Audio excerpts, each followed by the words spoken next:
Assalamualaikum warahmatullahi wabarakatuh. Selamat pagi, salam sejahtera untuk kita semua, Bapak Ibu sekalian.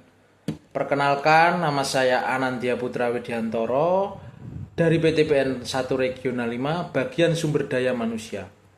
Pada kesempatan ini, saya akan memaparkan materi mengenai kepemimpinan atau leadership. Kepemimpinan adalah kemampuan seseorang untuk mempengaruhi perilaku, sikap, maupun tindakan agar bersama-sama mencapai tujuan yang telah ditetapkan.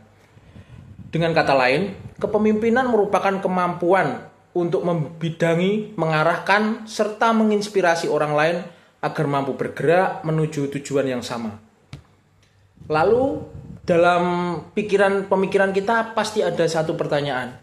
Apa perbedaan manajer dan pemimpin? Meskipun sering dianggap sama, manajer atau pemimpin memiliki peran yang berbeda, Bapak Ibu sekalian. Manajer lebih berorientasi kepada sistem dan prosedur suatu pekerjaan. Sementara pemimpin adalah bagaimana cara kita memperoleh kepercayaan dari orang-orang di sekitar kita. Seorang pemimpin haruslah mengandalkan kerjasama, mengajak, serta menginspirasi, serta berfokus pada dasar empati atau perasaan, psikis, pikiran, dan psikologi seseorang. Pemimpin haruslah membangun kepercayaan, memberdayakan tim, membangkitkan potensi yang ada dalam tim tersebut, serta memastikan organisasi mampu bergerak ke arah yang benar. Oleh karena itu, seorang pemimpin lebih mengedepankan doing the right things atau sesuatu hal-hal yang benar. Dan ada beberapa hal yang membuat seorang pemimpin itu efektif, di mana kami akan jelaskan ada 5 kebiasaan pemimpin yang membuat sebuah tim dan anggotanya menjadi efektif. Yang pertama, pemimpin harus memberikan contoh keteladanan, keunggulan, dan menjadi teladan bagi orang lain. Mereka mampu menunjukkan perilaku yang ingin dicontoh, memberikan arah yang jelas, serta menciptakan peluang keberhasilan bagi timnya. Yang kedua adalah pemimpin mampu menginspirasi dan mengembangkan visi. Di sini pemimpin harus memiliki keyakinan bahwa membawa perubahan di masa depan itu adalah hal yang harus dilakukan. Tentu perubahan yang lebih baik. Mereka sebagai pemimpin harus mampu membayangkan di dalam pikirannya bahwa masa depan yang lebih baik akan terjadi dan bagaimana cara menjadikan masa depan itu lebih baik. Serta tak lupa pula pemimpin harus mengajak seluruh anggota tim untuk memiliki tujuan, visi, dan misi yang sama.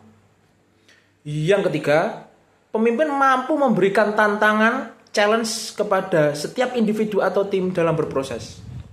Pemimpin selalu mencari cara bagus bagaimana sih meningkatkan organisasi.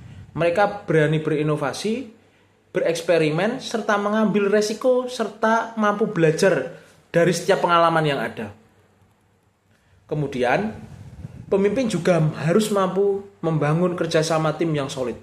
Solid dalam arti di sini adalah antar anggota tim memiliki rasa yang sama, tujuan yang sama, mimpi yang sama, rasa kepemilikan, kebersamaan yang sama, sehingga menciptakan lingkungan kerja yang kondusif dan saling mendukung satu sama lain antar anggota dalam tim tersebut. Yang kelima, hal yang terpenting tapi sering terlupakan adalah pemimpin harus mampu menjaga hati. Menjaga hati di sini artinya adalah pemimpin mampu menjaga semangat, motivasi, baik dalam skala personal ataupun dalam skala tim, sehingga mereka di dalam tim atau anggota tim merasa diberikan apresiasi sehingga kontribusinya akan lebih maksimal.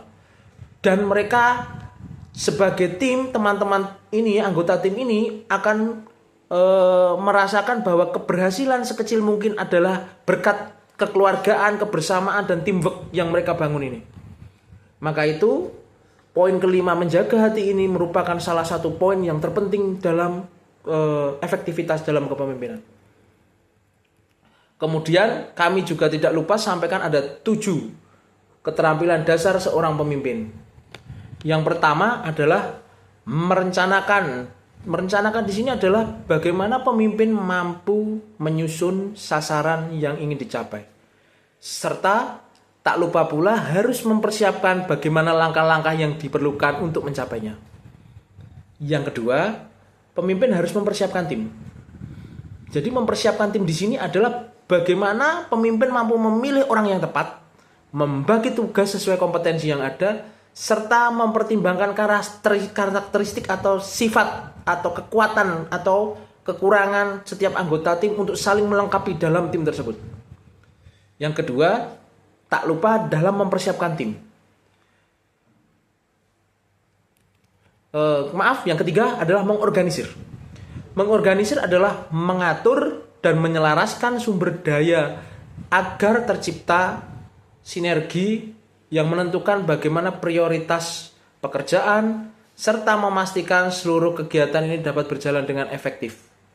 Nah, keempat, pemimpin harus punya rasa motivasi dan memberi motivasi. Memberikan semangat, inspirasi, dan apresiasi kepada anggota tim. Pemimpin juga harus terbuka terhadap saran-saran yang ada ataupun harus mau menerima kritik sebagai bahan atau proses perbaikan. Yang kelima, pemimpin harus mampu menginspirasi sebuah perubahan. Nah, jadi mengawali proses transformasi, pemimpin harus mampu mendampingi tim agar mampu beradaptasi secara efektif dan juga harus fleksibel menghadapi situasi yang tidak direncanakan. Bahkan hal-hal yang urgent kadang-kadang kita duga-duga. Yang keenam, pemimpin harus mampu mensupervisi. Mensupervisi itu artinya ya mengecek pekerjaan dari anggota tim tersebut. Apakah ada yang perlu diperbaiki atau memang sudah di track yang benar sehingga bisa diteruskan untuk pekerjaan tersebut.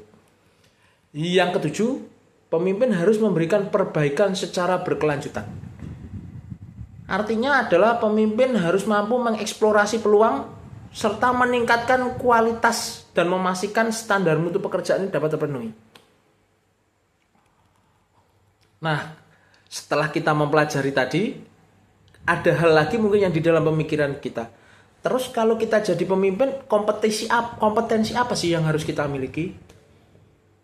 Ada 7 poin pokok yang akan kami terangkan terkait kompetensi yang harus dimiliki pemimpin.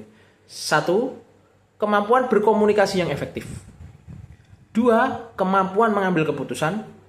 3. Kemampuan beradaptasi terhadap perubahan. 4. Berorientasi kepada tujuan. 5. Memiliki semangat melakukan perbaikan yang berkelanjutan. Hal-hal tadi akan menjadikan seorang pemimpin memiliki kapabilitas di dalam tim maupun mengatur secara individual anggota timnya. Dari apa yang kami sampaikan Bapak Ibu, kami akan memberi sebuah konklusi, kesimpulan atau penutup. Pada dasarnya, kita semua itu adalah seorang pemimpin. Paling tidak, kita adalah pemimpin bagi diri kita sendiri. Oleh karena itu, Bapak Ibu harus semangat, percaya diri, karena memang kemampuan memimpin perlu terus kita latih dalam setiap proses kehidupan. Perlu diingat bahwa pemimpin hebat tidak hanya ditentukan oleh kecerdasan. Sekitar 80% keberhasilan seorang pemimpin ditentukan oleh mentalitas, karakter, dan sikap yang kuat. 20% sisanya berasal dari kecerdasan dan kemampuan teknis kita. Demikian dapat kami sampaikan. Semangat dalam belajar kepemimpinan. Saya Anandya Putra Widyantoro dari bagian SDMP TPN 1 Regional 5 mengucapkan terima kasih atas kesempatan dan waktu yang telah diberikan. Assalamualaikum warahmatullahi wabarakatuh.